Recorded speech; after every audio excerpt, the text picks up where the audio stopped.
Hey, Brian, hi. I think I saw you. I'm Um, here. we're waiting on a fellow colleague. Okay, I'll be here. Was that? Can anybody be on?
All right, Councilmember Nadeau, you've missed some very interesting commentary about rodent control here.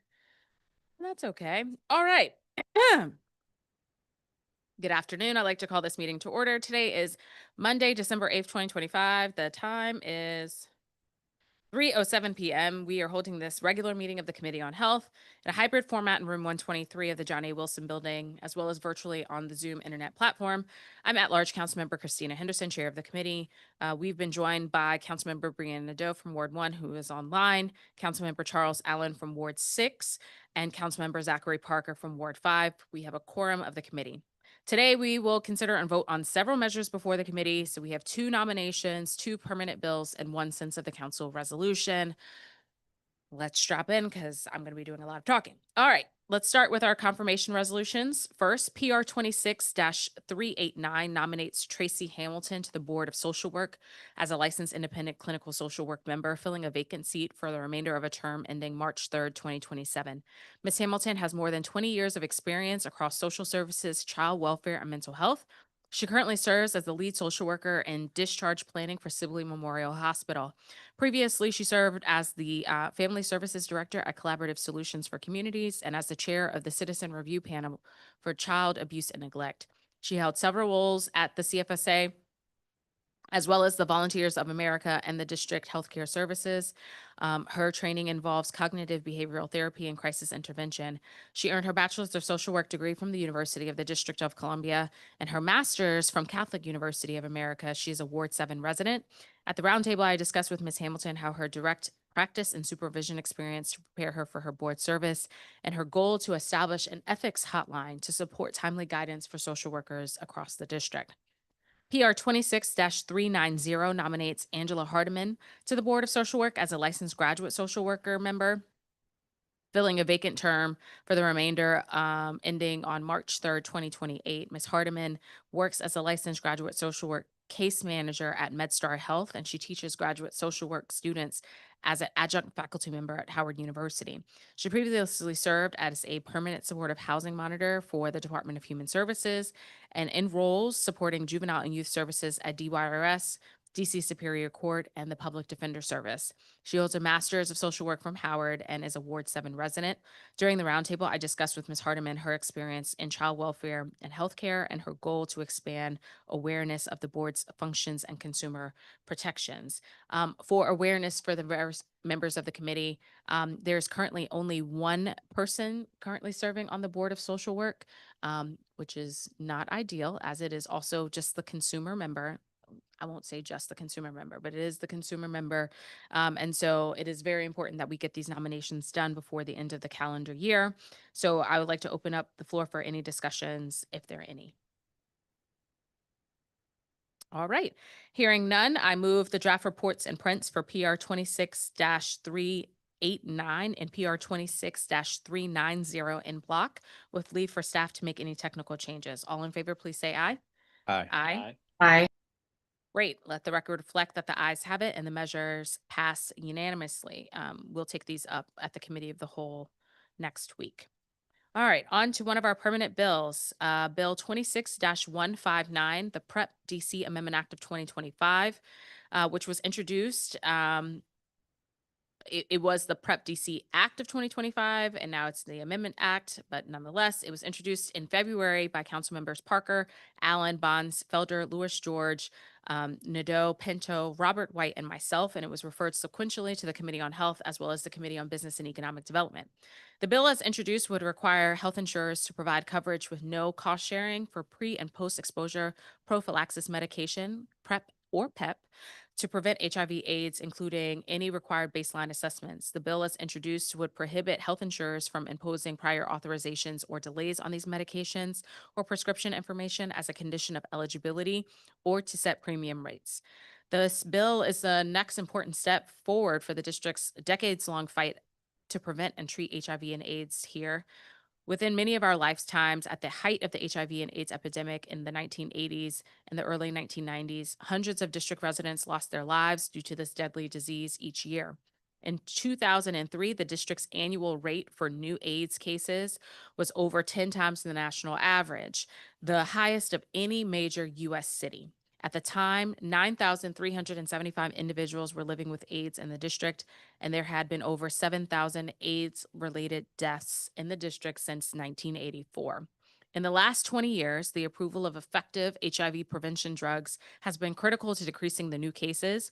When administered correctly, PEP reduces HIV infections by 81%, and PrEP has an efficacy rate of 99% for transmission through sex and 74% for transmission through an injection drug use. With these tools, the district has made significant progress, and in 2023, the district achieved an important milestone: 192 new HIV cases, the first time that the district has had less than 200 new cases per year since the 1990s. While this is a cause for celebration, there are still approximately 11,670 individuals in the district living with HIV, with the highest concentrations being in wards 5, 7, and 8. In FY25, the federal government cut over 4.5 million from the district's HIV and STI prevention efforts, causing DC Health to scale back or end its prevention programs that have enabled the district's progress. Woo. Given this landscape, this bill is particularly important to decrease the barriers for residents to access safe and effective HIV prevention and treatment. The committee print does make several changes, including we changed the title. So we're making it a mandatory of the Prohibition of Discrimination and Provision of Insurance Act of 1986. This was a technical change that allowed for the committee to consolidate definitions and incorporate new requirements into the district's existing law on discrimination on the basis of HIV and AIDS. Second, the committee print incorporates Bill 26-101, the Removing Barriers and Reducing Stigma to Encourage HIV Prevention Amendment Act of 2025. This legislation has been introduced the last two council periods by Councilmember Pinto and prohibits discrimination by insurance carriers when issuing, canceling, or renewing insurance based on an individual's prescribed use of HIV prevention treatment. Associate Consumer Commissioner, Philip Barlow from the Department of Insurance, Securities, and Banking testified at the hearing that Bill 26-159 should be merged within these two bills, given that they have same topic and similar goals. Third, the committee print modifies the language in the bill as introduced that would have triggered defrayal costs for the district because PEP is not currently part of the Essential Health Benefits Plan under the Health Benefit Exchange Authority. Disby testified at the hearing that all major district health insurance carriers already cover PrEP and PEP, so there's no benefit to requiring them to cover these treatments. The committee print therefore changes the language to state that insurance carriers covering PrEP or PEP may not impose cost sharing. This change preserves the intent of the bill to ensure affordability for these treatments without incurring significant unnecessary costs to the district. Fourth, the committee print requires insurers to provide at least one regimen of each HIV prevention with no cost sharing. This language reflects a change that is similar to other state laws like in New York and Washington state, and again, avoids potential adverse consequences to prohibiting cost sharing for all FDA approved treatments as limited coverage and higher premiums. Finally, the print establishes a special purpose revenue fund, the DC Health and Wellness Center Fund, at the request of DC Health. DC Health provides HIV and STI prevention services, testing, and treatment at its wellness center. The center was recently authorized to start billing private insurance and Medicaid, creating a sustainable funding stream for its critical work. When my team and I visited the center earlier this year, we observed their staffing challenges, including only having one nurse and no behavioral health staff. This provision will ensure that payments for services go directly to supporting the work of the center and its affiliated teen health clinics located in DC high schools. I'd now like to open up the floor for discussion. Councilmember Parker. Thank you, Chairwoman Henderson. I am super proud and thrilled that we're marking up this bill originally introduced as the PrEP DC Act of 2025 and now the PrEP DC Amendment Act of 2025. I won't rehash many of the things that you said, but I think it's important for us to remember, as you alluded to with the statistics, that HIV and AIDS is still very much an issue that we're confronting, and we've made a tremendous amount of progress here in the district. I would be remiss not to acknowledge that some of that progress is threatened by actions of the federal government. and the Trump administration, which is slashing federal funding for HIV and AIDS. And this legislation does several things. Yes, it makes PrEP more accessible. Yes, it ensures that there is no cost sharing. It ensures that there is no delays in prescription for individuals that are seeking this legislation. But it also codifies protections for PrEP access in our local laws that are currently available at the federal level via Obamacare. But as many would know, we don't know what tomorrow holds at the federal level for any legislation. And so I think this today's vote is very important on a number of fronts. PSA. For those that are thrilled about this markup and bill as I am, I would encourage you to reach out to the Committee on Business and Economic Development, encouraging them to move swiftly to also mark up this bill so that we can enact it in law. As Council Member Henderson said, today is the Health Committee's action. Next, it has to still go through the Council or the Committee on Business and Economic Development. And so you still have an opportunity to weigh in and reach out. But lastly, I just want to offer some thanks. Thanks to you, Councilmember Henderson, and your team for the work that you did with the bill. I think the changes that you made a lot of sense, and it strengthened the bill. I want to thank DC Health as well as DISB for their partnership in drafting and working through this bill in order for it to be as impactful as possible. So I'll stop there, but really excited for us moving this forward today. Thanks. Thank you. Okay. All right. I just want to also just mention for folks, in some ways, we're kind of in a timing constraint. So DISB and HBX like for us to have any insurance changes done by the spring. So it was good that we have this action today, but we're hopeful to get this over the finish line early next year so that we can have this ready to go for insurance year 2027, which I know seems like forever and a day away, but we got to make progress somewhere. So hearing no further discussion, I now move the draft report in print for for Bill 26-159 in block with staff with leave for staff to make any technical changes. All in favor, please say aye. Aye. Great. Let the record reflect that that bill passed unanimously.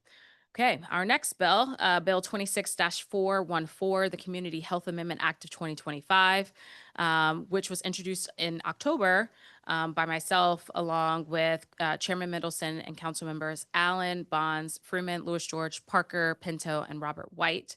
The bill will ensure that pharmacists can order and administer and pharmacy techs can administer without a prescription immunizations needed to protect the public health of district residents, visitors, and workers. It would permanently codify the changes approved by the council on an emergency and temporary basis through Bill 26-350 and Bill 26-351, emergency and temporary measures without dissent that passed on September 17th at the legislative meeting. Vaccines are evidence-based, safe, and extremely effective tools to protect the public from severe illnesses and death, like from infectious diseases. Even though certain populations like seniors, children, and those who are immunocompromised are more likely to become severely ill, a basic tenet of public health is that vaccines work best when everyone, including healthy individuals, are vaccinated. Unfortunately, in recent months, federal actions have created uncertainty and confusion about the future of evidence-based federal immunization recommendations. In September, several large pharmacy chains announced that they would no longer offer certain vaccines in some states, including the district, where local laws tied pharmacists' ability to independently administer a vaccine to federal immunization requirements. Although the emergency and temporary legislation passed by the council ensured continued access in the short term, permanent legislation was needed in the long term. So this bill would permanently allow pharmacists and pharmacy techs to administer vaccines recommended by a competent medical or public health organization as designated by DC Health. In 2025, DC Health considered recommendations from the American Academy of Pediatrics, the American Academy of Family Physicians, and the American Academy of Obstetrician and Gynecologists. This bill also aligns language in our consent for vaccines with minors law for this new standard. Although the bill does not address insurance coverage for vaccines, the committee notes that the National Trade Group for Health Insurance Companies, also known as AHIP, announced in September that they will continue to cover all currently recommended vaccines, including this year's COVID and influenza vaccines, through the end of 2026. DISB also issued a bulletin in September of 25 requiring all district plans to cover vaccinations included in the federal immunization guidelines as of December 21st, 2024, at no cost sharing. And the committee certainly applauds these decisions, which will ensure that vaccines remain affordable for residents with private and public insurance. I now open the floor for any discussion on this legislation. All right, hearing none, I move the draft report in print for Bill 26-414 in block with leave for staff to make any technical and conforming changes. All in favor, please say aye. Aye. Aye. Great, thank you. And our last item on the agenda today is PR 26-108. It's a sense of the council resolution on supporting humane and trauma-informed responses to behavioral health crises, resolution of 2025. This urges the mayor to take action to create a humane, trauma-informed, and healing-centered approach to responding to behavioral health crises. The resolution emphasizes that behavioral health professionals should be the default frontline responders responding to behavioral health crises as opposed to law enforcement. PR 26-108 was jointly referred to the Committee on Health as well as the Committee on Judiciary and Public Safety, chaired by Councilmember Brooke Pinto. They approved the resolution on Monday, December 1st, and the Committee on Health collaborated with the Judiciary Committee to align public health and public safety priorities. Together, the committees reviewed system gaps identified during the roundtable and oversight, and consulted with MPD as well as the Office of Unified Communications to clarify operational challenges and coordination needs. The resolution was reorganized for clarity and to better link findings with actionable recommendations. It begins by outlining the behavioral health needs of district residents and the structure of current multi-agency response. It then compares the district to national best practices. Recommendations follow the SAMHSA framework for comprehensive crisis response: someone to talk to, someone to respond, and somewhere to go. Specifically, the committee print describes the Office of Unified Communications challenges in diverting behavioral health calls to DBH, including unanswered transfers and limited pilot action, and recommended staffing benchmarks, credentialing, shared data, and regular coordination amongst OUC, DBH, MPD, and FEMS. Second, it addresses the inconsistent response times from DBH's community response team and the Child and Adolescent Mobile Psychiatric Service, known as CHAMPS, by recommending adequate staffing, equipment, and deployment to ensure timely responses, while emphasizing the importance of language access. Third, it strengthens the recommendations for joint training, shared data analysis, and scenario-based planning to improve diversion reliability and crisis outcomes. And finally, we highlight the gaps in crisis beds, observation units, and respite centers, and recommend FY27 budget investments to expand stabilization services in the district. And yeah, we've been working on this one for a long time. So we're excited to get to this day. I will open the floor up for any discussion. All right, hearing none, I move the draft report in print for PR 26-108 in block with leave for staff to make any technical changes. All in favor, please say aye. Aye. Great. This concludes today's meeting. The next meeting before the Committee on Health will be on Wednesday, December 10th. We will hear from the Department of Behavioral Health regarding several bills. So Bill 26-91, the Behavioral Health Housing Voucher Transparency Amendment Act of 2025. Bill 26-226, the Place-Based Substance Use Disorder Outreach Amendment Act of 2025. I believe Councilmember Nadeau introduced that one. And Bill 26-462, the 988 Lifeline Support and Sustainability Establishment Amendment Act of 2025. With no further business before the committee, the time is 3:26 p.m. and this meeting is adjourned. Thank you. Happy Monday.